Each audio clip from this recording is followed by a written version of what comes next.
ఇవాళ YouTube channel అని తిడతా ఉంటాడు, జర్నలిస్టుల మీద దాడి చేస్తూ ఉంటారు, మాట్లాడితే గృహ నిర్బంధాలు పెడతా ఉంటాడు. మరి ఆ రోజు నువ్వు గృహ నిర్బంధాల మీద ఏం మాట్లాడినావు? ఇవాళ మమ్మల్ని గృహ నిర్బంధాల్లో పెడతా ఉన్నావు.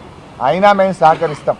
ఎందుకంటే ఈ రాష్ట్రం ప్రతిష్ట దెబ్బతినొద్దని, తెలంగాణ పోలీసుల గౌరవం దెబ్బతినొద్దని నిన్న మేము సహకరించినాం. నిన్న మేము అంత సంయూనంగా ఎందుకున్నాం, అంత ఓపికగా ఎందుకు సహకరించాం?